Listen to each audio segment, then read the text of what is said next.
दिखाई रहा तो मैं डबल अनुशासन में पड़ा हूँ, घर में भी बाहर भी।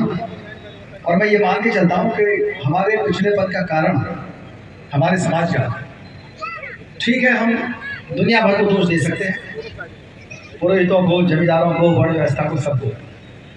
लेकिन अगर हमारा समाज आज ही पंचशील का पालन करना शुरू कर दे और समय प्रबंधन करना शुरू कर दे तो निश्चित रूप से 90% हमारा पिछड़ापन दूर हो जाए। बहुत छोटा फार्मूला है, पंचशील का पालन और समय प्रबंधन। अगर हम समय प्रबंधन करना नहीं जानते, हमारे पास अनुशासन नहीं है, हमारे पास मोटिवेशन नहीं आ सकता। जब मोटिवेशन आता है, अम्बेडकर का पूरा जीवन एक बहुत बड़े अनुशासन की देन है। उनका पूरा मिशन उनके उत्साह, उनके जुनून से निकल करके आया। और अगर आप मेहनत करते हैं, आपके अंदर अच्छाई की कमी नहीं है। जो बहुजन समाज है पूरी तरह से अच्छाई, मेहनत, त्याग और चरित्र की पहचान है, मिसाल है। और आपकी सिधाई, आपकी शराफत, क्योंकि उसकी अति हो गई और उस अति के कारण आपका बहुत नुकसान हुआ। इसीलिए बाबा साहब ने अपने मिशन के 2 पहिए रखे। एक से तो उन्होंने संविधान बनाया, दूसरा रखा ताकि उस संविधान को इस देश के लोग, जिन्होंने सैकड़ों साल असमानता में आत्मसमर्पण कर रखा था, वो लोग अनुकूल बने। जिन्होंने असमानता झेली है या जो असमानता कर रहे हैं, उन दोनों के अंदर कुछ ना कुछ बदलाव आए और एक समता मूलक समाज की स्थापना इस देश के अंदर हो जाए, जाति विहीन की समाज की स्थापना हो जाए। लेकिन यहाँ जो जाति नाम की संस्था है, उसने बुद्ध के दर्शन को कमजोर किया, महावीर के दर्शन को समर्पण करने के लिए तैयार कर दिया, अपनी वर्ण व्यवस्था का अंग बना दिया। आगे चल करके कबीर आए, रैदास आए, उनको भी अपने फोल्ड में ले लिया। वहां से इस्लाम आया, वहां भी जातिवाद डाल दी। क्रिश्चियनिटी आई, वहां भी जातिवाद लेकर चले गए। जो नए मॉडर्न मूवमेंट चले, चाहे वो फेमिनिज्म हो, चाहे सोशलिज्म, चाहे कम्युनिज्म, इसका पतन हुआ।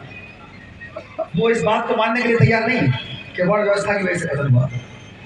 सम्राट अशोक के ऊपर आरोप लगाए कि उनकी अहिंसा की जो नीति थी, युद्ध न करने की और बुद्ध के रास्ते पर चलने की, उसी से देश का पतन हुआ। वो छुआछूत को और अपनी नाकाबिलियत को मानने के लिए आज भी तैयार नहीं है। आज भी तलवार लहराए, बताओ इस तलवार से आज क्या होगा? इस तलवार से बच्चे भी नहीं मरते। समय के अनुसार तलवार चलाई होती। आज कंप्यूटर का जमाना है, मिसाइल का जमाना है। और अगर आप में वीरता थी तो बुद्ध की कमी, अशोक की कमी निकालने से अच्छा था। और ये बताने से कि संविधान बाबा साहब ने नहीं लिखा, इससे बेहतर था कि कुछ आत्मावलोकन करते, अपने ऊपर अपना परीक्षण करते और कुछ उस आत्मावलोकन के बाद में कुछ सुधार करते। आज आप सिद्ध करना चाहते हैं कि सती प्रथा विदेशियों की देन थी, अल्पसंख्यकों की देन थी। आप सिद्ध करना चाहते हैं कि जातिवाद जो है वो आरक्षण की वजह से आया। ऐसे ऐसे आर्गुमेंट आपके बाबा, आपके अंधविश्वास के ठेकेदार फैलाते हैं, जिनको सुनकर के हंसी आती है। पूरी दुनिया में इतनी मूर्खता का प्रचार कोई नहीं करता। और कमाल की बात यह है कि तर्क से कोई लगाव नहीं है इस देश के, लगाव है तो सिर्फ जाति से। एक बाबा जी हैं जो मथुरा में बैठते हैं, उनसे एक पत्रकार ने पूछा कि ये बताइए 15 अगस्त को अंग्रेज क्यों भाग के चले गए थे? तो उन्होंने कहा तुम्हें पता नहीं क्यों 15 अगस्त को भागे थे अंग्रेज? बोला ध्यान देने की बात है तो हंसने की, लेकिन आप तर्क क्षमता देखिए और मूर्खता की क्षमता देखिए। अंधे अंधा ठेलिया दोनों खूब पड़ंत। बाबा जी तो यही है, पब्लिक और ज्यादा। उन्होंने कहानी सुनाई कि चिड़िया के अंडे जो थे वो समुद्र में डूब गए थे। उनको बचाने के लिए एक अगस्त मुनि थे, उन्होंने पूरा समुद्र पी लिया था पानी। जब अंग्रेजों को ये पता लगा कि ये तो पूरा समुद्र पी जाते हैं, तो अब तो 15 अगस्त आने वाली है, तो इस डर के मारे वो भाग गए इस देश से। इस बात को सुनकर के पूरे पंडाल में ताली हो जाएगी। अरे प्रोग्राम कर लो। इसको सुन के आपको हो सकता है हंसी आए, मुझे तो रोना आता है। आखिर जब इतनी मूर्खता 2025 में है, तो तर्क वाला समाज, तार्किक समाज, विज्ञानवान समाज कब बनेगा? अभी भी वो कभी अपनी गलती मानने को तैयार नहीं होते। अभी भी उनके ऊपर पूरा भूत सवार है कि हमारी झूठी कहानियां, हमारे चमत्कार, हमारे अंधविश्वास, हमारी परंपराएं, हमारे पर्व, हमारी वर्ण व्यवस्था दोबारा से इस देश के द्वारा स्वीकार कर ली जाएगी। हम अंबेडकर जयंती क्यों मनाते हैं? हम एक तरफ तो इसलिए मनाते हैं कि हमारे जो सामाजिक नेता हैं, हमारे राजनेता हैं, हमारे कार्यकर्ता हैं, हमारे अधिकारी, हमारे कर्मचारी, वो आज के दिन के प्रण में, चाहे इधर बैठे हो चाहे उधर बैठे, उनको ये शपथ लेनी होगी कि हम पे बैक टू सोसाइटी करेंगे। हम हिस्सेदारी अभियान की रक्षा करेंगे, आरक्षण को बचाएंगे, संविधान को बचाएंगे, लोकतंत्र को बचाएंगे। संक्षेप में बता रहा हूं। दूसरी तरफ यह भी स्पष्ट करेंगे जो हमारे विरोधी हैं कि उनके बीच ये संदेश जाए कि इस देश में अब ऐसी स्थिति आ गई, इतने लोग तो पढ़े लिख गए हैं कि अब ये देश अंधविश्वास से चलने वाला नहीं है, ये संविधान से चलेगा। और जो आपका नारा है कि सबका साथ होगा, सबका विकास होगा, इससे हम खुश होने वाले नहीं। सबका साथ तो पहले भी था, जब शक होड़ कुशाण आए और आपने नारा दिया कौन रख होए हमें कहानी होई वही जो राम रच रखा। सबका साथ तब भी था जब अंग्रेज आए, पुर्तगाली आए, वो भी साथ हो लिया उन्हीं के। जो राज कर रहे थे उन्होंने भी शादी ब्याह करना शुरू कर दिया विदेशियों से, वो भी साथ हो लिया। और जो बहुजन समाज था वो गुलामों के गुलामों का भी गुलाम बन गया, वो भी सबका साथ है। अंतर हम क्या करना चाहते हैं? हम ये स्पष्ट करना चाहते हैं कि सबका हिस्सा, सबका साथ, तब सबका विकास। उत्थान होगा तो सबका होगा, पतन होगा तो सबका होगा, मजेदारी होगी तो सबकी होगी, जिम्मेदारी होगी तो सबकी होगी। आप अकेले ठेका नहीं ले सकते हार का जीत का, ये आपके लिए आसान भी है। ये स्पष्ट करने के लिए हम अम्बेडकर जयंती बनाते हैं। मध्यम मार्ग से हमें काम करना पड़ेगा। हमारा समय किसी भक्ति में नहीं जाना चाहिए। हमें इस चीज को ध्यान रखना चाहिए कि हमारा समय, हमारी ऊर्जा, हमारे संसाधन, हमारा तन मन धन पूरी तरह से इस आंदोलन को, जिसको आप अम्बेडकरवाद कहते हैं, इसके अंदर, जिसको आप जय भीम कहते हैं, इसके अंदर राष्ट्रवाद भी है, इसके अंदर हिस्सेदारी की शपथ भी है। और आपको पूरी तरह से जो संविधान के ऊपर आक्रमण हो रहे हैं उनकी जानकारी होनी चाहिए, उनको समाप्त करने के लिए जहां भी जिस पद पर भी बैठे हैं, चाहे संसद में है, चाहे सड़क पर है, चाहे कार्यालय में है। मंडल कमीशन की रिपोर्ट में एक लाइन लिखी हुई है, बहुत इंपॉर्टेंट लाइन है, कि जब आप किसी पद पर बैठे हैं, शक्ति के गलियारे में बैठे हैं, तो आपको सामने आज जो पीड़ित आए उनके अंदर हिस्सेदारी का एहसास दिलाना है कि उनका कोई यहाँ पर भाई, चाचा, भतीजा, बेटा, बाप कोई बैठा हुआ है, ताऊ, चाचा बैठा। जब सम्राट अशोक सुन सकता था, तो आज हमारे अधिकारी नेता हमारे पीड़ितों की बात क्यों नहीं सुनते? इतने सारे सांसद होते हुए, इतने अधिकारी होते हुए भी रोज के रोज हमारे लोग, कोई होली की आग में फेंका जा रहा है, कोई जंगल में जला दिया जा रहा है जिंदा, और वो फिर FIR लिखाने के लिए घूमता रहता। हमने लोकतंत्र इसलिए नहीं लिखवाया, इसलिए नहीं पाया था। लोकतंत्र की जो शर्त थी वो ये थी कि लोकतंत्र में हमें मुफ्त शिक्षा मिलेगी, मुफ्त चिकित्सा मिलेगी, मुफ्त न्याय मिलेगा, मुफ्त सुरक्षा मिलेगी, और हर जगह ऊपर से नीचे तक हिस्सेदारी मिलेगी। अगर ये नहीं होगा तो राजतंत्र बढ़िया था। अगर ये नहीं था तो विदेशी यहाँ थे, ठीक था। बात काबिलियत की नहीं थी। काबिलियत में तो अंग्रेज हमसे ज्यादा, उनकी एवरेज हाइट होती थी, चेहरा मोहरा और ज्यादा अच्छा। इंडिया में कितने भी गोरे हो सब कालों में गिने जाते हैं। गोरे तो अंग्रेज भी कहेंगे ना, कितने भी गोरे बैठे हो सब ब्लैक्स ही हैं। ये उनका सिद्धांत है प्रोग्रेशनिज्म का। तो लोकतंत्र जो अपनाया है उसकी ये शर्तें हैं, और उनके लिए इसको सफल बनाना है तो बाबा साहब ने भी शर्तें दी है कि इसको सफल बनाने के लिए सारी असमानताओं को दूर करना होगा, चाहे वो स्त्री पुरुष की हो, अमीर गरीब की हो, अवर्ण सवर्ण की हो, विभिन्न धर्मों की हो, विभिन्न जातियों की हो।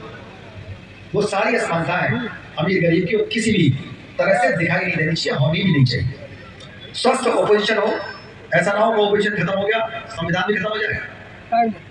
लॉ एंड ऑर्डर में, एडमिनिस्ट्रेशन में हमारी पहुंच हो, हमारी बात सुनी जाए, हमारे जो लोग वहां पहुंचे, जो रिजर्वेशन लेकर के पहुंच रहे हैं, वो इंडिफरेंट दिखाई देते हैं। उपेक्षा का एहसास दिलाएंगे जनता को कि हम अधिकारी हुए, आप अधिकारी हुए हैं, कर्मचारी हुए हैं, इनकम टैक्स पेयर हुए हैं, तो आप एक सर्टिफिकेट लगा करके यहाँ बैठे आरक्षण का। इसलिए आपको रात में भी बात सुननी होगी, दोपहर में भी सुननी होगी, बरसात में भी सुननी होगी, जाड़े में भी सुननी होगी। जो आपके बनाने वाला वो सर्टिफिकेट है जो बाबा साहब की वजह से मिला। अगर ये जुनून नहीं है तो निश्चित रूप से संविधान खतरे में आएगा। संवैधानिक नैतिकता का ध्यान रखना होगा। संवैधानिक नैतिकता इस देश में किसी भी पदाधिकारी में नहीं। पिछले दिनों देखा आपने किस तरह के निर्णय न्यायालय के द्वारा हुए। कोई न्यायालय कह रहा है कि हम मूत्र के द्वारा कोरोना भी ठीक कर देंगे, कैंसर भी ठीक कर देंगे, नहा धोएंगे तो मसल भी बन जाएंगी। कुछ ने गोबर भी खा के दिखा दिया। तो सारा जादू इसी में है, इसी से हम हर चीज बना सकते हैं। और वो भी जज साहब कह रहे हैं। फिर एक ने निर्णय दिया कि मोरनी के जो बच्चे होते हैं वो आंसू पी करके होते हैं। मोरनी मोर के आंसू पीती है, उससे बच्चे पैदा होते हैं। भाई ये काम बायोलॉजी वालों का है, जूलॉजी वालों का है, डॉक्टर्स का है, वो जाने। तुम कहाँ चक्कर में पड़े हो? एक जज साहब ने निर्णय दिया कि ज्योतिष शास्त्र को यूनिवर्सिटीज जिसके खिलाफत बाबा साहब ने हिंदू कोड बिल में पूरी तरह से कर दी थी। और आज अगर वो नहीं है तभी महिलाएं यहाँ बैठी हुई है, बैठी नहीं होती। तो जो जिसके अंदर महिलाओं का सम्मान है ही नहीं, लेकिन वो ये जानते हैं कि हम असत्य को, झूठ को, अफवाह को, गलत को जितना जोर से कहेंगे उतनी ताली बजेगी, उतना हाँ कहेंगे। क्योंकि ये एक मेंटलिटी है। कोई आपको समझाएगा तो उतना ध्यान नहीं आएगा। अभी कोई गाली देने लगे तो खूब ताली बजाते हैं बार बार, जबकि वो नैतिक पतन है। किसी को गाली देना, झूठ बोलना नैतिक पतन है, ये नहीं चाहिए। तो संवैधानिक नैतिकता पदों पर बैठे हुए अधिकारियों और नेताओं के पास नहीं है। बाबा साहब चाहते थे कि वो हो, अगर नहीं होगी तो खतरा होगा। मोरल ऑर्डर होना चाहिए। ये नहीं कि अगर अन्याय हुआ है हमारे पड़ोसी के साथ, वो हमारी बिरादरी का नहीं है। मोरल ऑर्डर ये कहता है कि अगर अन्याय आपकी बहू के साथ हो रहा है या बेटी के साथ हो रहा है तो वो एक चीज है। लेकिन देश के डीएनए में पता नहीं क्या बात है, पूरी तरह से उन्हें बेटी के साथ अन्याय तो नजर आता है, बहू के साथ अन्याय क्यों नहीं नजर आता? बताओ जरा। वो भी तो किसी की बेटी है, कमी उसकी नहीं है। बाबा साहब ने कहा कमी है शास्त्रों की, जिन शास्त्रों ने आपके डीएनए में डाल रखा है। पब्लिक कॉन्शियस होनी चाहिए। आदमी के अंदर अगर इतना लगाव नहीं है, इसीलिए कहा बाबा साहब ने कि फ्रेटर्निटी अगर नहीं है, वो भी फ्रेटर्निटी को भी उन्होंने फेल किया। कहा इससे भी बढ़कर है बुद्ध की मैत्री। अगर मैत्री आपस में नागरिकों के अंदर नहीं है, मैत्री भाव, तो निश्चित रूप से देश के अंदर बंधुत्व नहीं होगा। और बंधुता ही शर्त है जो देश को इकट्ठा रख सकते हैं।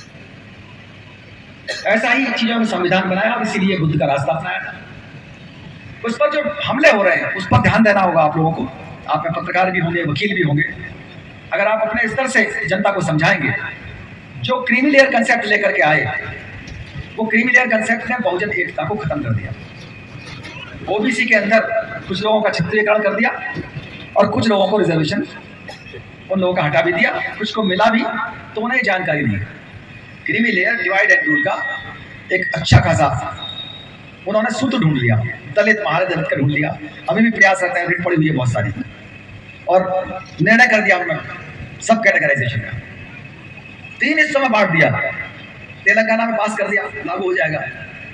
बहुत से लोग खुश भी हो रहे हैं, बहुत सी सब कास्ट थी वहां पर जो 0.5% कास्ट हैं उनका एक ग्रुप बनाया और उनको 1% रिजर्वेशन दे दिया।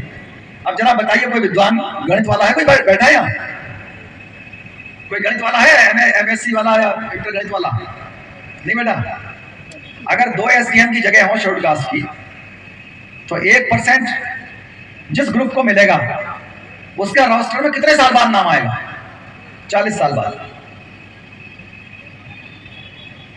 40 साल बाद उसको पद मिलेगा। एक बार को जो 2 वैकेंसी वहां तो कोई भी समाज का आदमी टॉप कर सकता था, आया से, लेकिन उन्होंने इस तरह कर दिया डिवाइड एंड रूल, ना तुम्हारा रहेगा ना तुम्हारा रहेगा, दोनों लड़ते रहो आपस में।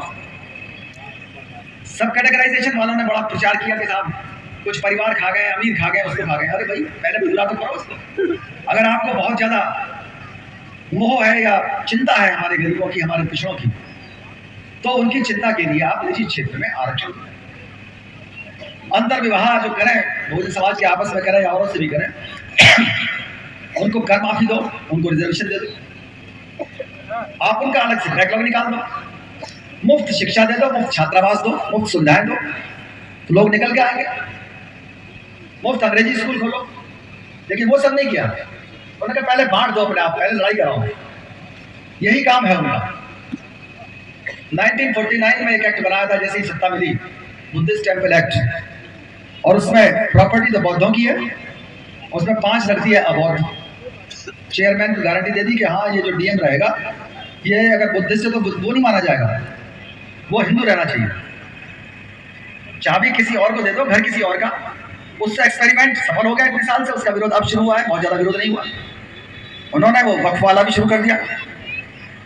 आपने अपने यहाँ, अपने समाज में, अपने पूजा ग्रहों में, अपने मोहल्लों में, अपनी कॉलोनीज में राष्ट्रवाद बढ़ाने के लिए ये कदम क्यों नहीं उठाया? अगर आपको राष्ट्र की चिंता थी तो सेना में देते, न्यायपालिका में देते। जब हिस्सेदारी की बात है, हिस्सेदारी संख्या के हिसाब से बताओ ना। जाति जनगणना तो कराई नहीं, जाति जनगणना नहीं कराई आपने, क्योंकि चाहते हैं कि हाँ जितनी ऑनर किलिंग होंगी, जितनी मॉब लिंचिंग होगी, उतनी ही सांप्रदायिकता और जातिवाद बढ़ेगा, उतना हमें फायदा होगा जो मनुवादी समाज है। आज असली चीज है कि समाधान क्या है। अभी थोड़ी देर में पूछ रहे थे एक वरिष्ठ नागरिक, वो सीओ साहब रिटायर्ड है पुलिस विभाग से, के साथ समाधान क्या है। समाधान के लिए देखिए, आपके पास ना तो बाजार में ताकत है, बाजार में आपकी बहुत कम रिप्रेजेंटेशन, न्यायपालिका में भी लगभग 0 के बराबर है, मिलिट्री भी आपके पास नहीं है, जज भी नहीं है, पुलिस भी नहीं है, और जो नेता है भी वो आपको बिल फाड़ने वाले हैं, आपके नेता। ये हाल है, आपके पास सुनने वाले नहीं है। और ये बात उनको मालूम है, इसीलिए 70,000 अत्याचार आपके समाज के ऊपर हर साल होते हैं। 211 अपराध रोज। रुकेंगे कैसे? रुकेंगे तभी जब आप 3 ताकत जो आपके हाथ में है वो आप समझ जाएं। पहली ताकत है वोट की, दूसरी ताकत है टिकट की, तीसरी ताकत है मैनिफेस्टो की, घोषणा पत्र की। ये 3 ताकत सब पढ़े लिखे लोगों को समझनी होगी, और अपने गांव वालों को, अपने मित्रों को, अपने दोस्तों को, सबको ये समझाना होगा कि इन 3 ताकतों का इस्तेमाल कैसे करें, क्यों आवश्यक है, इसका महत्व क्या है। जो व्यक्ति या समाज या समूह अपने वोट को बेचता है या खराब करता है या गलत आदमी को दे देता है, वो अपनी संतान को नष्ट कर देता है। आ रही समझ में कोई बात तो नहीं। दूसरी चीज, जो गलत टिकट दे देता है, बेच देता है, धमकी से दे देता है, पैर छूने से दे देता है, चमचागिरी से टिकट बांटता है और उसको समर्थन देता है, वो अपने समाज को बेच देता है, नष्ट कर देता है। गलत तो नहीं करा। तीसरी ताकत मैनिफेस्टो की है। जो मेरा मैनिफेस्टो पढ़े बिना उसकी तुलना किए आपस में और वोट देता है, समर्थन देता है, चढ़ावा देता है, हिस्सेदारी देखता नहीं कि मैनिफेस्टो में हिस्सेदारी है या नहीं। अरे बिजली पानी सड़क तो सब बनवाएंगे ना, लेकिन आपको मैनिफेस्टो देखना है किस पार्टी के मैनिफेस्टो में कितनी हिस्सेदारी है, टॉप टू बॉटम। और जो मैनिफेस्टो नहीं देखता वो अपने देश को बेचता है, नष्ट कर देता है। ये 3 ताकत है लोकतंत्र में आपके पास, और यही समाधान है। मैं अपनी बात बहुत लंबी करना चाहता था, लेकिन अखिलेश जी ने सम्मान की अति कर दी। जितनी देर भाषण के लिए नहीं मिला उन्होंने इतनी देर चाय पिला दी। है तारीफ की बात, लेकिन मैं चाहूँगा कि हम लोगों को मिलजुल करके समय प्रबंधन करना चाहिए। अगर 1 घंटे का भाषण होता तो मैं आपको ज़्यादा समझा पाता। मैं तो आ गया था 7 बजे, मेरी गलती नहीं है कोई, और मैं अभी और बोलता, लेकिन 2 कार्यक्रम अभी और हैं, वहाँ वेट कर रहे हैं लोग। बार बार फ़ोन भी बज रहा है, मैंने स्विच ऑफ कर रखा है उसको। मैं आपसे लास्ट में एक ही सॉल्यूशन बता करके जा रहा हूँ, जिसमें आप छुट्टी लेकर के एक बार अपने गाँव जाइए, एक बार ननिहाल जाइए, एक बार अपने मोहल्ले के अंदर जहाँ रह रहे हैं वहाँ पर कैडर कैंप लगा लीजिए। कैडर कैंप का मतलब ये नहीं चंदा इकट्ठा करना। कैडर कैंप का मतलब है टिकट की, वोट की और मैनिफेस्टो की कीमत समझाना। वही कैडर कैंप आपके काम आएगा। और चाहे 2 लाइन रट के जाइए यहाँ से, उसी को समझा दीजिए। संविधान के दुश्मन को ना टिकट दो ना वोट दो, हिस्सेदारी देख लो, मैनिफेस्टो देख लो। बहुत बहुत धन्यवाद। जय भीम, जय भारत।